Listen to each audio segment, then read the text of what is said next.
Is this exciting or what? We have two of the biggest guys.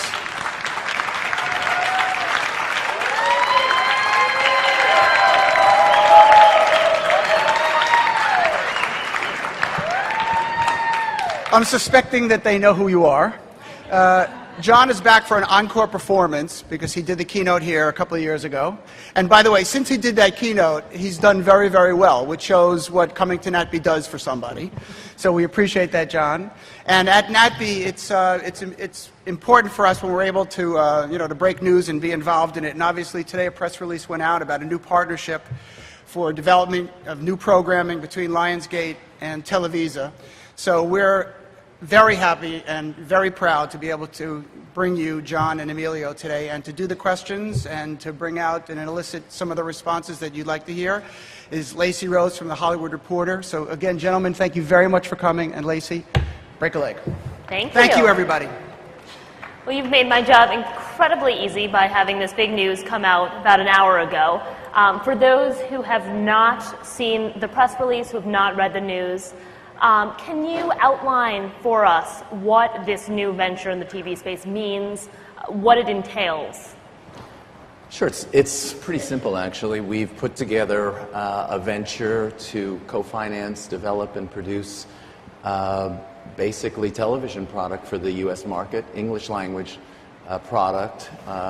We think it's a great opportunity for two partners who've been in business together this past year, and actually for Emilio and Pepe and Fernando and I really for a long time, to create things that we think are going to work great in the U.S. marketplace, using both formats, original programming from new writers, some perhaps Latino inflected, if you will, themed programming, but basically this is mainstream product for the U.S. marketplace.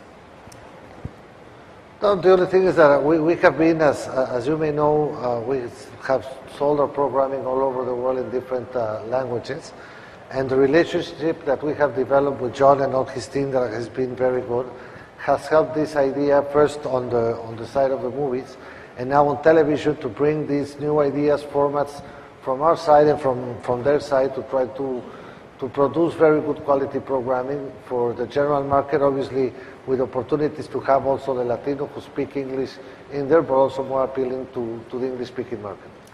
And the why now question. I can certainly provide stats, but can you speak to the sort of why now? What's the appeal at this point in time?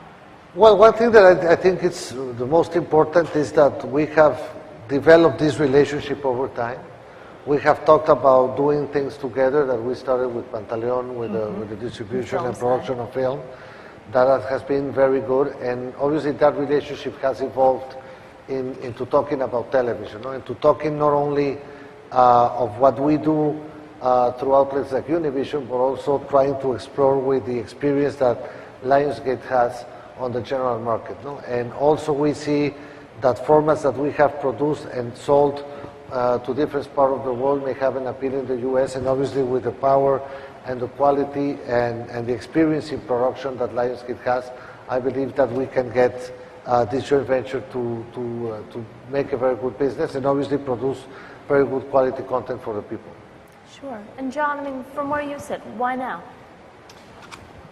Well, I mean, start with the Hispanic population in the U.S. Growing 4 times faster than the rest of the population, voracious consumer of entertainment, 2 times more theatrical viewing than the mainstream audience, devours more DVDs, watches 4.5 hours of television. Clearly, this is an audience that we want to try to reach, and we've been doing it for a year with Pantaleon. We've done 6 movies together, both English language and Spanish language. We've got 2 more coming out within the next 3 months. One is Casa de Mi Padre, with that famous Latino star Will Ferrell, speaking Spanish, actually. I don't know when he learned it, maybe a week before, from what I heard, but and we've got one starring Eva Mendes, which actually is in English. So the Will Ferrell movie is in Spanish, and Eva Mendes movie, which is A Girl in Progress, and they're both coming out in the next, as I said, 3 months. In terms of television, look at shows like Modern Family, Ugly Betty, and you say, there is a great audience there. We're going to try to reach, again, the mainstream audience, but if you can actually get the Hispanic audience as well layered on top, feeling that there's something there special for them. We've seen that with a number of our movies. We've seen that with our action movies like Expendables. We've seen it with our horror movies. And so if you can do a great show, which I think we're pretty good at, and I think obviously Televisa is pretty good at, if you can take our resources, put them together, and again, add to it as a mainstream show, you can make sure that you're also catering to this terrific audience that's out there. I think we can have a lot of success. And one of the things I think is quite interesting is that it's going to be English language fare. You're not trying to do what a Telemundo or Univision are doing. You're doing it in a way that reaches both demographics, perhaps, and hopefully. That's exactly right. I think there are a couple of great broadcasters, obviously led by Televisa, Telemundo. I see now that Fox is going to jump into that fray with their RCN partnership. No, we're doing mainstream programming. We want to do hit programming. As Kevin Beggs, who runs our television business, said, Latino in feel, but with U.S. appeal. I think, that would be a kind of a fun way to put it. And Emilio, when you look across the TV dial right now in the U.S. market, what do you see as what's missing? What void are you filling with a venture like this? No, I believe that when you see the numbers on the census and the ratings, is you see that television in the Spanish-speaking world in the U.S. has grown against what has happened in the U.S. networks. Fortunately enough, we have produced almost all of the shows that are on the top there. Fortunately, indeed. So very fortunately. But we see suddenly that also newscasts are more watched by Hispanics in Spanish. So I definitely believe that one thing that we do that is called the novela, that is basically, it's not a production format, it's more like a programming format. Instead of being programmed every Tuesday at 8 o'clock, it's daily. So I believe that those kind of things that we have experienced in the way we have produced things, obviously trying to learn a lot from the U.S. market and from all the people in Lionsgate to how you can bring those ideas that are focused for the Hispanic viewer, for the Hispanic population, how can we mix them together and have a success in the general market? I believe that it's not just a question of having, or the way we have done things is we believe that either you have good programming or bad programming. The language is not an issue because we see what has happened with us in places like East Europe, that we sell the programming and it's subtitled. It's in Spanish and with subtitle in the different languages. And suddenly you say that it's from Mexico and the cab driver knows some words in Spanish because he looks at the television that way. So I believe that we have proved also with productions like in China or in Brazil that we are able to compromise with a local partner to have these great ideas put into together with a lot of knowledge of the local market. And I definitely believe that the ideas that we put on the table, as well as the Lionsgate ideas and also all the people and the knowledge that they have in producing great television shows like they have done for a long time, I believe that it's working together, and because of the confidence that we have built with the two companies, that I believe that we're going to have great programming produced with great ideas and great production capabilities. And you already have a handful of projects that are in various stages of development, which I hope that you can sort of speak to in a way that displays what it is that you're looking for, the characteristics of these shows, that Latina flair that you've spoken to. Well, go ahead. There's everything, because there's one called La Dueña that is more like a daily show. It's more kind of a love story, a drama. And on the other hand, you have Terminales, that it's more on the series side, if you would look at how the U.S. sees it. And those are already in place, already, let's say, in pre-production. But I believe that we need to work also in all the different ideas because we want to get to produce more than 6 or 7 shows per year. No? So I believe that it's good formats of good programs that have worked in the different parts where we have done it and try to bring them with Jon to a great success in the general market in the U.S.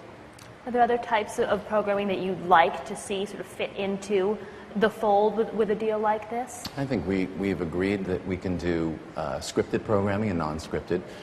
We've got the first movie that we did for Pantaleon was called From Prada to Nada. It was Great a really title. fun movie, and we're actually developing that as a comedy, and we'll announce the broadcaster within the next few days. We can do pretty much anything. I think that we're going to start meeting with a number of writers. We're going to make some writer deals. We're going to make some script deals. I think there's nothing that we can't do in this partnership. And what do you sort of hope to learn about that audience and the way that they watch television? Because I imagine it's quite different, and quite frankly, they're watching more of it, and they're doing it. They'll watch a strip across a week. So what are the sort of lessons to be learned from the audience and how they consume television? No, I hear a lot, certainly when we go to talks and everything, about the soap operas that we do. No? Mm-hmm. And there's something that I say always, that I believe that one of the greatest soap operas ever produced is the movie Titanic. Mm-hmm. Because you already knew that the boat was going to sink. Mm-hmm. And if you see the storyline, is the rich aunt that lost her money and wants to marry her daughter to the rich guy that is the bad guy, and she gets in love with the good guy. The only thing that we do is that we never kill the good guy. No, the good guy always wins, and these guys, they got Leonardo DiCaprio basically sink in the bottom of the ocean. So, in our case, somebody would, a dolphin or something would have taken Leonardo DiCaprio to the beach or something like that. And then we would do Titanic too. No.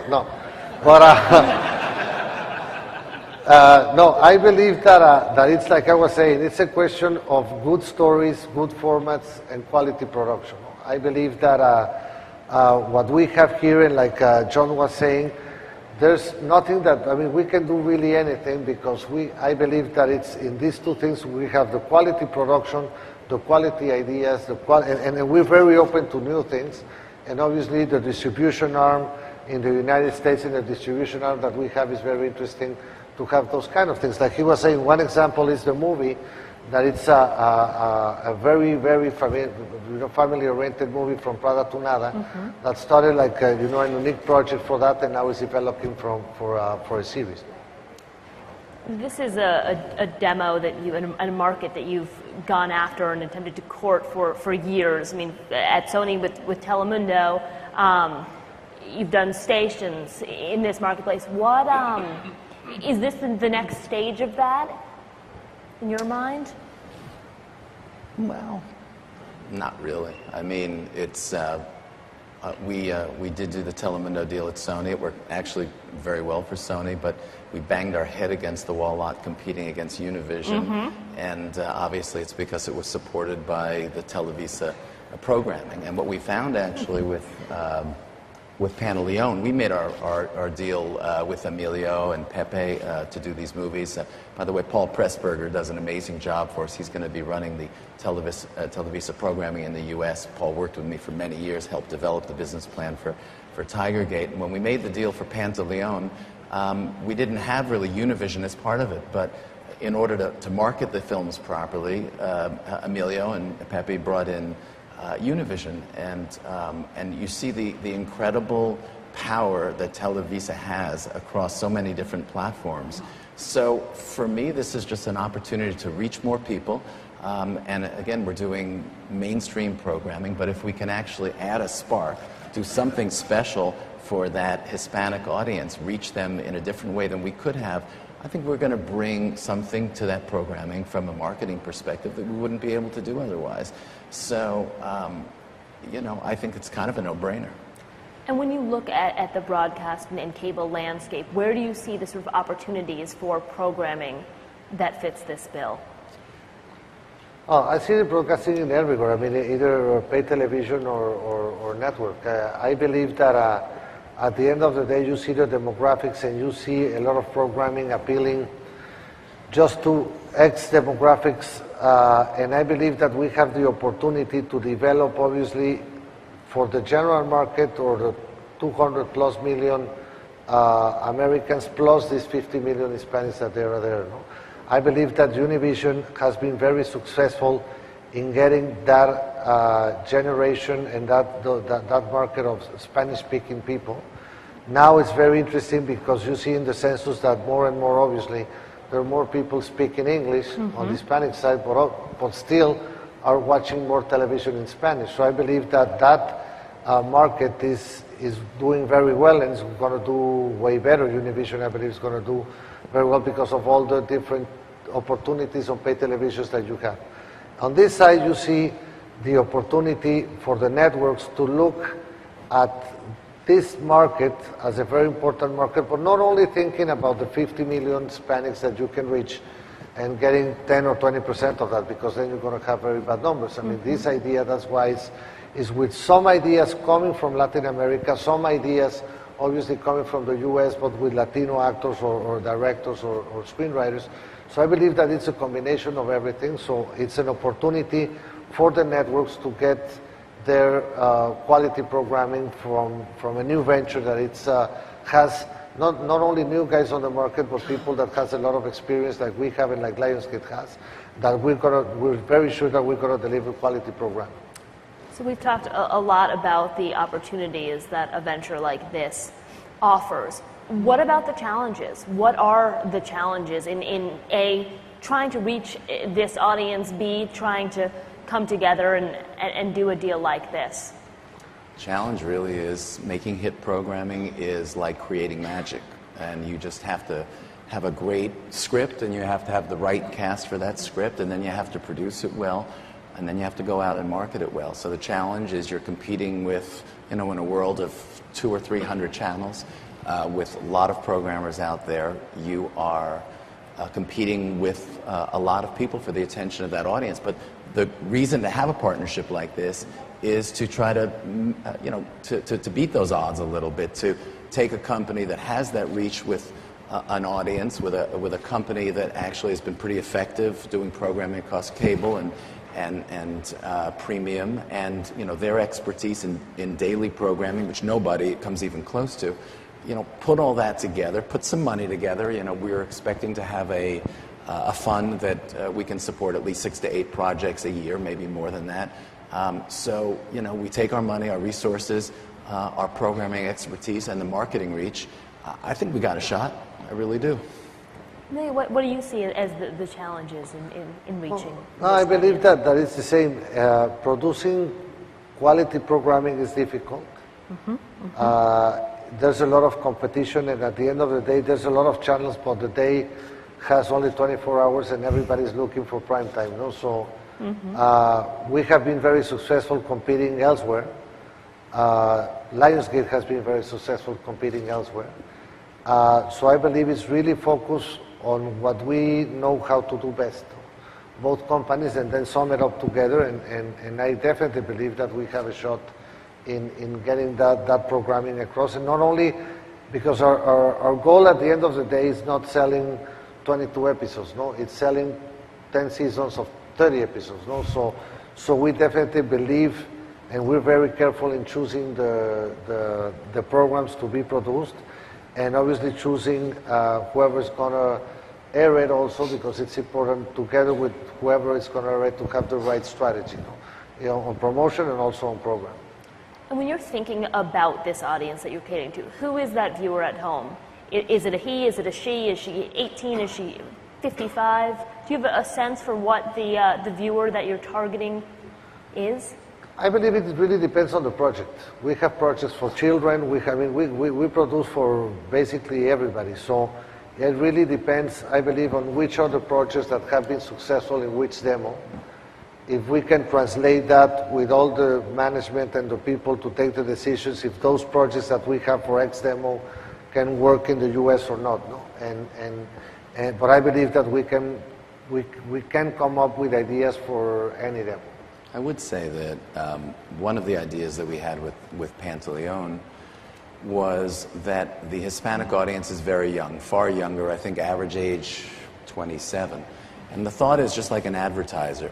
If you can actually create a product for a young person and you create a brand for them, that they will stay with you for a long time.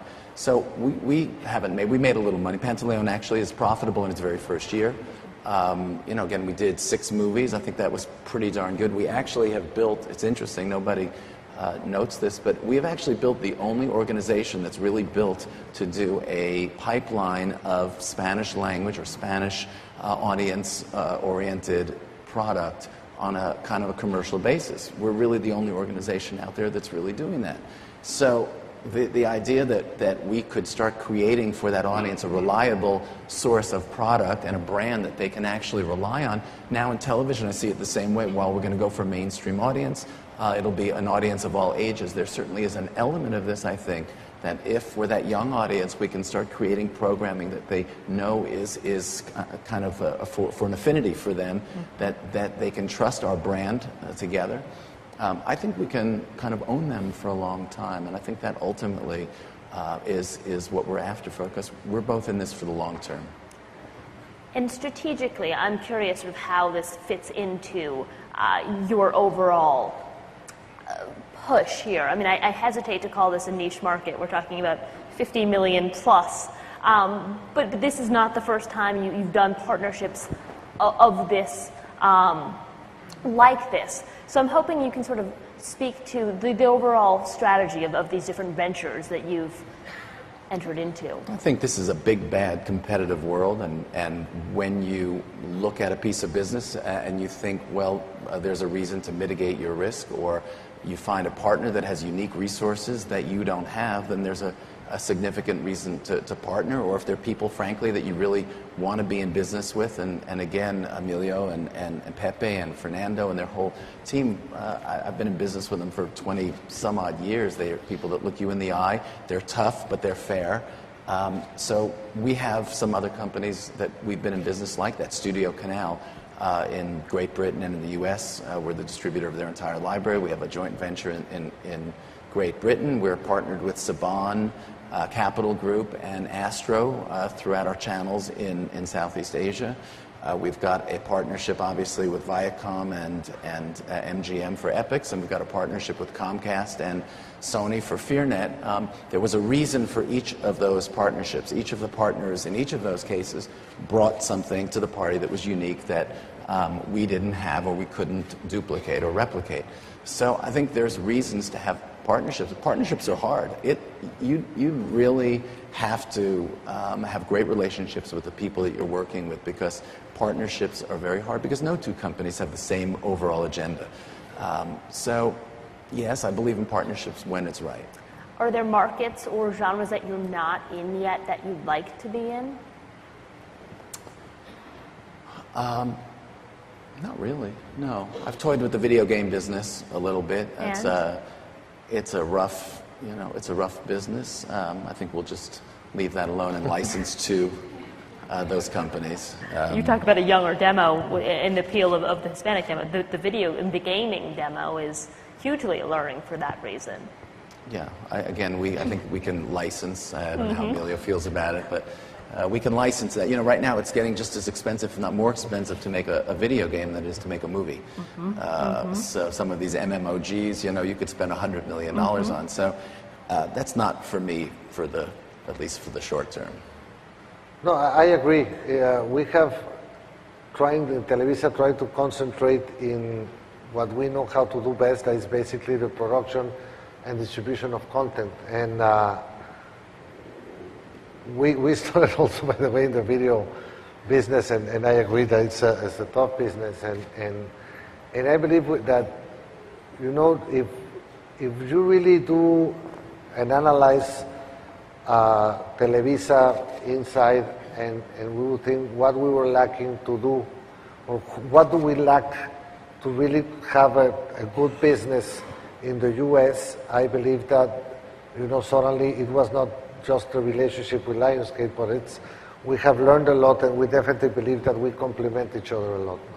And if we concentrate in what we together know how to do better, it's going to work.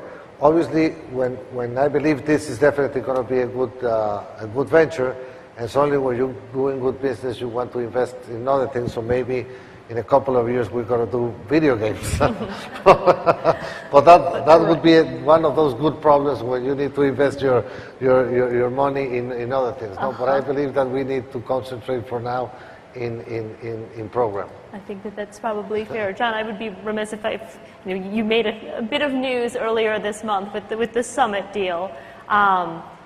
And I can't not ask sort of your rationale. You're talking about ventures here and partnerships and acquisitions. What's your sort of line of thinking with a move as big as that? Well, I think it's going to be a great acquisition for us. The stock seems to be reacting extremely well. I think, when we set out to do this 10 years ago, we wanted to do something that was significant and frankly something big, because you really can't compete in this world of entertainment with all the consolidation that's going on without it.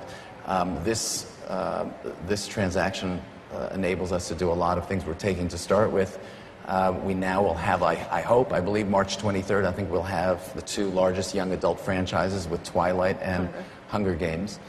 We consolidate the two largest international sales organizations, Summit and Lionsgate, so we'll have a kind of a dominant position in that area.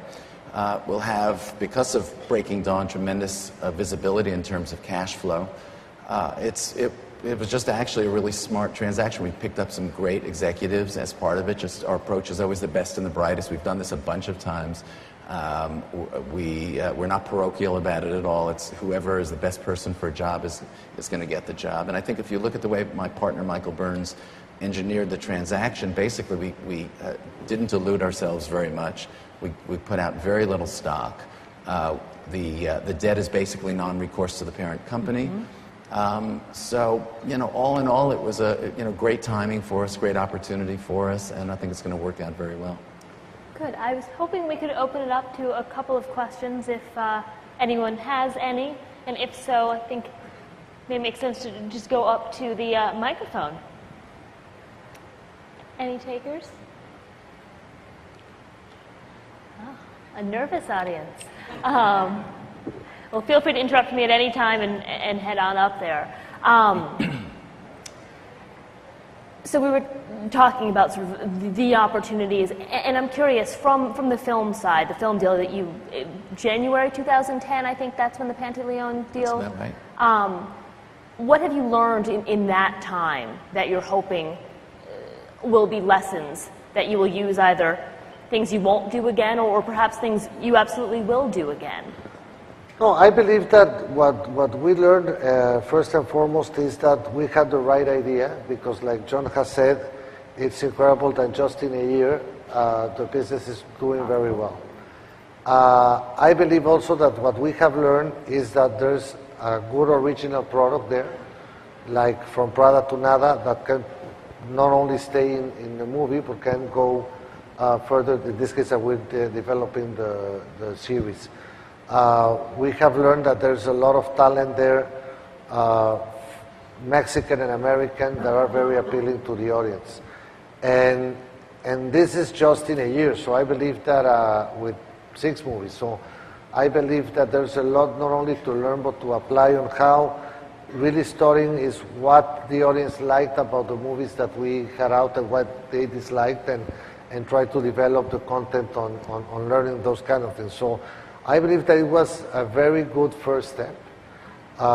We thought, or at the end of the day on our side, that it was going to work pretty good, but obviously we never thought the way it has turned out, and obviously we never thought that it was going to evolve in a more serious relationship now in television. No? But I believe that also what is more important for us in Televisa is that we have earned, or we have really a lot of confidence and trust on the Lionsgate people. I mean, the way we have worked together is that everybody's looking for the best in that venture. No? So that makes it more comfortable for everybody to do this second deal.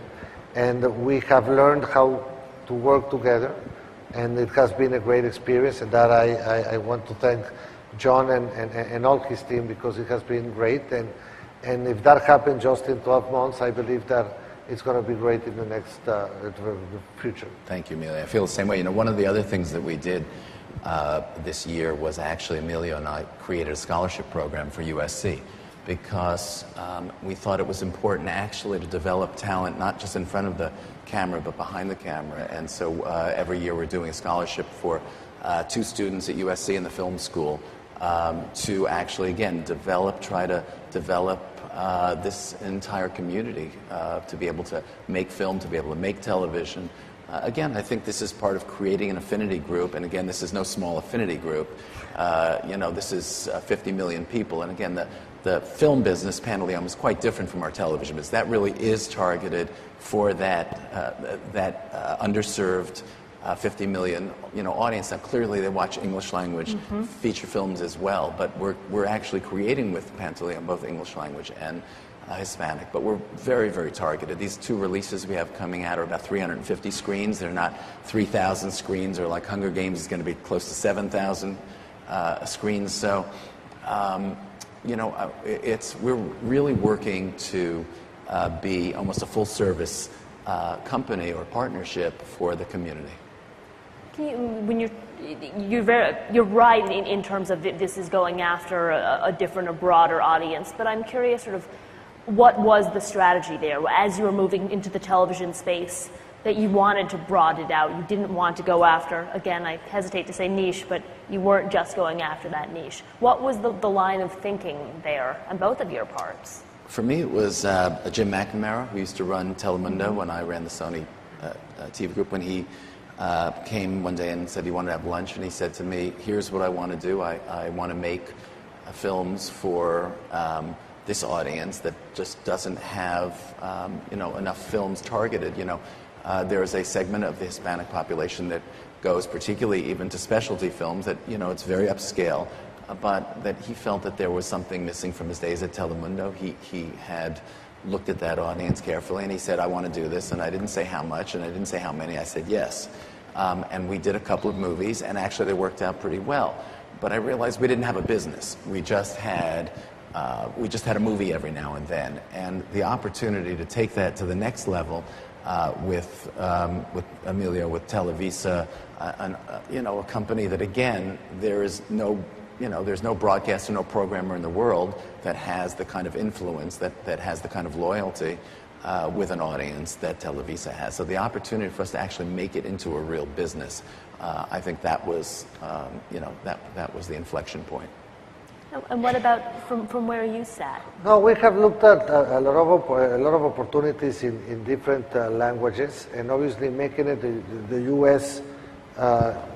The economic power that the market has in the United States, and having the right partner, because we had a couple of ventures earlier, and I believe that the ideas were good, but we didn't have either the right distribution partner or the right production partner, the right network. So I believe that we were lacking a lot of things that when we started talking about this with Lionsgate worked a lot. No? So we believe a lot in the content and the formats that we produce. Those contents have proven to be good content in countries, like I said, like China, or now we're starting to produce in France.